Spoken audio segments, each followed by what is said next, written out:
بيبدأ فيلمنا مع واحد متنكر في ملابس قسيس، هو بنعرف ان اسمه باركر، وبيدخل مدينة الملاهي وبيقطع تذكرة وبيروح يطلب من صاحب لعبة الحظ انه يساعد طفلة صغيرة علشان تكسب. فباركر بيرمي كل الاسهم على البالونات وفعلا بيقدر يصيب العدد المطلوب وبيخلي البنت تكسب. في نفس الوقت بنشوف اتنين حرامية وبيحاولوا يعملوا حفرة للأوضة اللي فيها خزنة الفلوس واللي بتدخل على أوضة التذاكر، وبيكونوا متنكرين في ملابس أرجوزات. وبنشوف باركر بيروح لأوضة الخزنة وبيفتح له فرد من الأمن اسمه بين. فباركر بيقول له إنه معاه شنطة ومش عارف يسيبها فين لأنه عايز يلف في الملاهي كلها. فبن بيوري له مكان غرفة الاستضافة وبيقول له إنه يقدر يسيبها هناك. في نفس اللحظة دي بيكون الاتنين الحرامية روس ومليندر خلصوا الحفرة وبيوصلوا للأوضة وبيخرجوا من الحفرة بالسلاح بتاعهم للموظفين. وباركر وقتها بيخرج المسدس بتاعه وبيصوبه اتجاه الموظفين، وبنعرف وقتها ان باركر هو رئيس العصابة وروس ومليندر هما المساعدين بتوعه. باركر والمساعدين بتوعه بيثبتوا كل الموظفين. فباركر هنا بيلاحظ ان الحارس بن مرعوب فبيروح يهديه وبيقول له انه مش هيأذيه. وهنا بنعرف ان باركر شخص عنده انسانية وبيسأله اذا كان مرتبط ولا لا. فبن بيقول له انه عنده بنت بيحبها، وعشان باركر يطمنه اكتر بيقول له انه هيتفرج بالليل على الاخبار. وبنشوف الفرد الرابع من العصابة بيكون مستنيهم في العربية بره ومتنكر في لبس شرطي، وبيقدر باركر ومساعدينه انهم يفتحوا الخزنة وياخدوا الفلوس اللي فيها كلها. بعدها بنرجع فلاش باك مع باركر للوقت اللي كان فيه في حفلة مع خطيبته، وراح ساعتها يقابل ابوه هارلي اللي بيحكي له عن عملية سرقة الملاهي اللي عاوزين يعملوها، وبيعرفوا على الشركاء اللي هيكونوا معاه في العملية، وبيفهموا ان مليندر يبقى راجل عصابات قوي جدا. وبنرجع تاني للوقت الحاضر وبنشوف مساعد باركر هارديوك بيعمل حريقة في الملاهي علشان يشتت انتباه الناس عشان باركر وزمايله يقدروا يخرجوا بالفلوس من غير ما حد ياخد باله. وقتها كارلسون بيديهم إشارة إن الدنيا مهيئة للهروب، فبيخرجوا كلهم ومعاهم الفلوس. وباركر بيقلع الباروكة اللي كان لابسها وبيمشي لوحده لغاية ما بيوصل لهارديوك،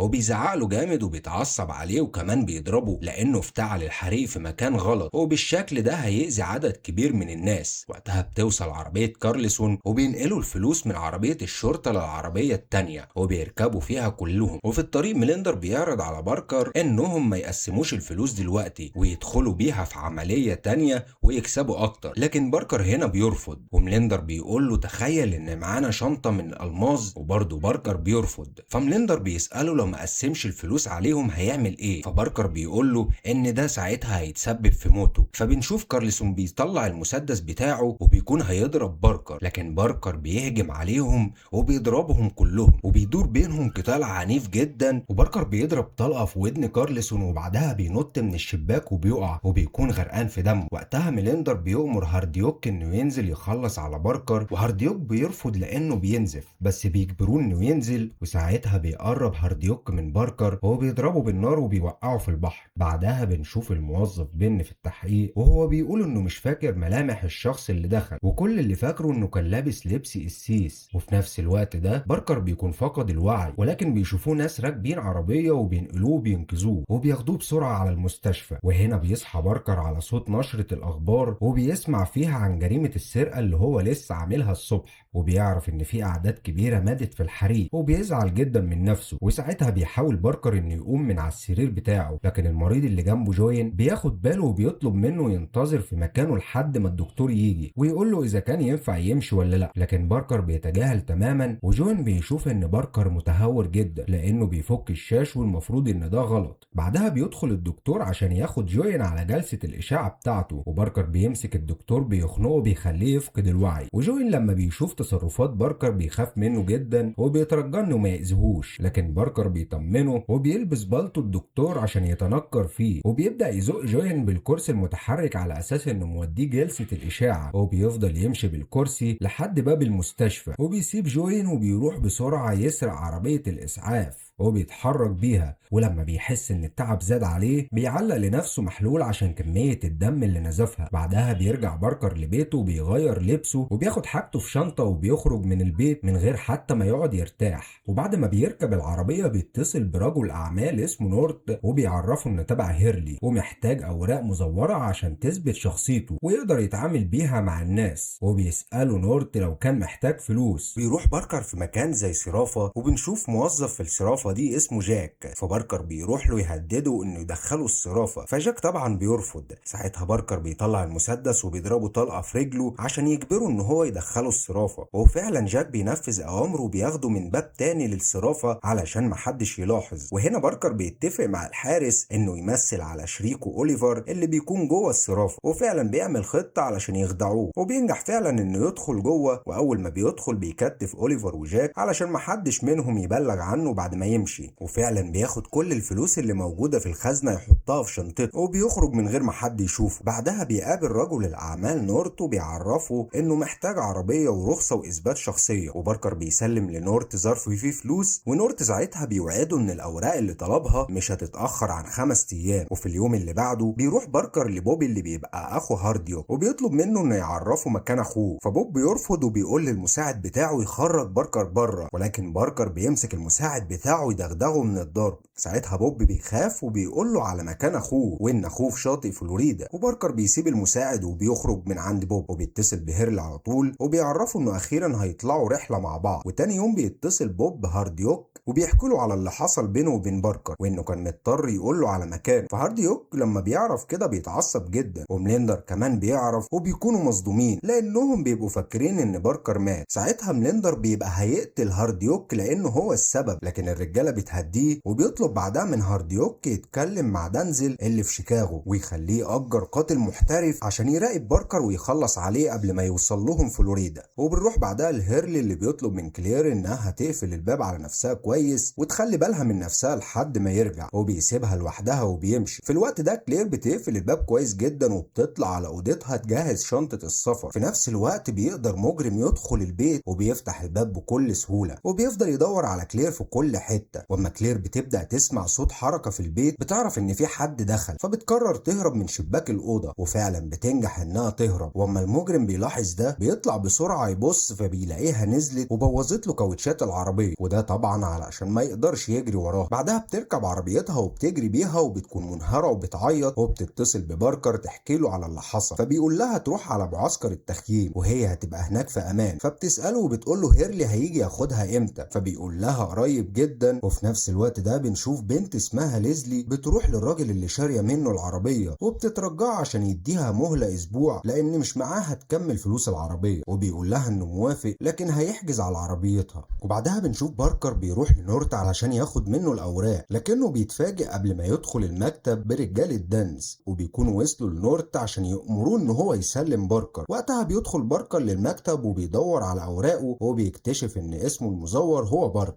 ساعتها بيطلب منه نورت انه يقتل رجاله دانز وبيقول له انه لو رفض يقتلهم هو اللي هيقتلهم بنفسه. وفعلا نورت بيضرب نار على رجاله دانز كلهم، وبعد ما بيخلص بيقول له باركر انه يكمل ضرب فيهم ويتاكد ان كلهم ماتوا. وبنشوف بعدها باركر وهو بيتكلم مع هيرلي وبيكون خايف جدا على بنته اللي قاعده لوحدها، وبيقول له ان اكيد بوبي بيكذب عليه على مكان اخوه، وبيقول له انهم مستحيل يروحوا هناك لانهم مش هيقدروا ينفذوا جرايمهم بسبب الحراسه المشدده. لكن باركر بيقول له انه ذكي جدا وبيقدر يخفي جرايمه ومش بيقتنع تماما بكلام هيرلي. لكن هيرلي وقتها مش بيكون قدامه غير انه يدفع لباركر فلوس العمليه اللي اتسرقت منه، وبيقول له ان الفلوس دي دفعها له دانز. فباركر بيتضايق جدا لانه فاهم ان هيرلي بيتلاعب بيه، وبيقول له انه فاهم كويس ان دانز استحاله يدفع فلوس لحد علشان يتقي شره، وبيصر على السفر لمكان العصابه. فهيرلي ساعتها بيقول له انه خايف جدا على بنته وبرضه خايف على نفسه. هنا باركر بيقول له ان المكتوب له يموت بطريقه معينه هيموت بيها وان محدش يقدر يتحكم او يغير في مصيره، وبرضه بيصمم على السفر. وبنشوف بعدها ليزلي في فلوريدا واللي بتكون شغاله في شركه ارشاد سياح، وطبعا بتكون حزينه جدا لانها مهدده بالحجز على عربيتها، وفي الشركه ما بيكونش فيه اي عملاء جايين عن طريقها. وبتعرف ان في عميل غني جدا جاي لصاحبتها فبتروح تسرق بياناته علشان تاخده لنفسها، وبنعرف ان العميل ده بيكون باركر. وهنا ليزلي بتاخد كل معلوماته وتواصل معاه عشان تاخد عموله من الشركه. وبيوصل بعدها باركر للشاطئ وبتروح ليزلي تقابله وبتاخده في جوله في المدينه وبتفضل تحكي له عنها، وبيحس باركر انه مرتاح معاها جدا وبيسالها اذا كان ينفع تقابله تاني. وهنا ليزلي بتوافق، وتاني يوم بيقابلوا بعض فعلا وبيطلب منها تعرفه على البيوت اللي في المدينه وتحكي له شويه عن كل بيت لحد ما بتيجي عند البيت اللي بيكون ساكن فيه مليندر. وباركر ساعتها بيعرف انه خلاص كده وصل، وليزلي بتساله عن اسمه فبيقول لها ان اسمه دانيال. فليزلي بتحس وقتها انه بيكذب عليها، ولما لما بترجع ليزلي للبيت بتدور على معلومات تخص باركر، لكنها بتكتشف ان مفيش حد بالاسم ده اصلا، فبتتأكد انه كان بيكذب عليها. وفي نفس الوقت ده بيجي لها اتصال من معرض العربيات انه لازم يحجز على عربيتها، وده لحد ما تسدد الفلوس اللي باقية للعربية. وبالليل باركر بيروح لبيت العصابة وبيراقبهم وبيستنى اما كلهم يخرجوا، والبيت بيفضى خالص، وبيدخل بعدها جوه البيت وبيحط سلاحه تحت الترابيزه، وبيفضل يدور في البيت كله على اسلحه العصابه، وفعلا بيلاقيها وبيدمر كل الاسلحه وبيخليها خرده، وده طبعا علشان محدش يعرف يستخدمها ضده. لكنه في نفس الوقت بيسمع صوت عربيه وبيلحق نفسه وبيهرب بسرعه من غير ما حد ياخد باله. اول ما بيخرج من البيت بيتفاجئ بليزلي اللي بتكون قاعده في عربيتها مستنياه، وبتعرفه انها ما لقتش اي تعاملات مصرفيه بالاسم اللي قال لها عليه، وبتساله كان بيعمل ايه في بيت ميليندر، فبياخدها على الفندق علشان يسكتها، وهناك بتقول له انها عارفه انه جاي هنا في مهمه غير مشروعه وانها مستعده تساعده، وده طبعا مقابل ان هو يديها فلوس. وبتعرفه ان الناس في المكان ده ذكيه جدا وانه محتاج لحد معاه عارف كل حته في المدينه. وساعتها باركر بيفكر فعلا في الموضوع، وتاني يوم بيتصل باركر بليزلي وبيعرفها انه موافق. هنا ليزلي بتفرح جدا وبتروح تقابله وبيفهمها خطته وانه جاي يسترد فلوسه اللي اتسرقت منه، وبيقول لها كمان انه لما راح بيت العصابه عرف انهم بيخططوا لعمليه كبيره جدا وناويين يسرقوا مجوهرات. فليزلي بتقول له انها اكيد مجوهرات الاميره مريم واللي هتتعرض بكره في مزاد كبير جدا. وهنا باركر بيقول لها انه هيسرق المجوهرات منهم ولكن بعد ما يسرقوها، وانه هيديها نسبتها. وبعدها ليزلي بتسيبه وتمشي وبيقعد لوحده. وبعد ما ليزلي بتمشي وبيكون باركر قاعد لوحده بيهجم عليه واحد من عصابه دانز، وبنشوفه معاه سكينه وبيحاول يقتل باركر، وبتدور بينهم معركه شرسه جدا. والشخص ده بيلبس باركر كيس في دماغه وبيحاول يخنقه، ولكن باركر بيقدر ينقذ نفسه وبيضرب المجرم على دماغه فبيفقد الوعي. ولكن فجأة بيفوق الشخص ده وبيطعن باركر في ايده، وبيفضلوا يضربوا بعض لحد ما بيوصلوا للبلكونه، وبيكونوا هيقعوا هما الاتنين. ولكن باركر على اخر لحظه بيقدر يمسك في سور البلكونه وبينقذ نفسه، وبعدها بيخرج السكينه من ايده. وتاني يوم المزاد بيبدأ وبنشوف انفجارات كتير بتحصل في المكان، وطبعا بسبب ده بيحصل فوضى في المكان كله. وبنشوف عصابة ميليندر وقتها بتكون متنكرة في لبس رجالة الإطفاء، وبنعرف ان هم اللي كانوا زارعين القنابل وبيروحوا على الفندق على اساس انهم هيطفوا الحريق، وبيقدروا فعلا يسرقوا المجوهرات. وبعد ما بياخدوا المجوهرات بيغيروا لبسهم للبس غواصين وبيخرجوا ينزلوا في البحر. ولكن باركر بيوصل وبيكون مستنيهم في البيت، وبعد دقايق بتوصل ليزلي عند بيت العصابة وبتشوفهم من الشباك وهم بيفحصوا المجوهرات اللي سرقوها. بس هاردويك بياخد باله منها وبيدخلها جوه البيت وبيفضل يضربها، وبيعرفوا ان باركر هو اللي باعتها. وبيفضلوا ساعتها يدوروا عليه في البيت بس محدش بيلاقيه. لكن ميليندر لما بيدور بنفسه بيلاقيه وبيصوب عليه المسدس، بس طبعا المسدس ما بيضربش. وباركر بيمسك بليندر يضربه وبيخلص عليه بسهوله. لكن هاردويك بيمسك ليزلي وبيهدد باركر انه هيقتلها. فباركر هنا بيقول له انه ما عندوش مشكله وما يعرفهاش اصلا. وفعلا هاردويك بيضغط على الزناد ولكن بيلاقي ان المسدس ما بيضربش. وفجاه باركر بيضربه رصاصه في دماغه وبيخلص عليه. بعدها بياخد المجوهرات وبيخرج مع ليزلي وبيقول لها تخبي المجوهرات عندها وهو هيبعت لها واحد ياخدهم منها، وبعد ما هياخدهم هيبيعهم وهيديها نصيبها. وفعلا بعد فتره بيوصل لليزلي الفلوس، وبكده بنشوف باركر نجح في المهمه بتاعته، وليزلي بتحل كل مشاكلها وبتدفع الفلوس اللي عليها. وطبعا لو وصلت لحد هنا ما تنساش تعمل لايك وتشترك في القناه عشان يوصلك كل ملخصات الافلام الجديده. سلام عليكم.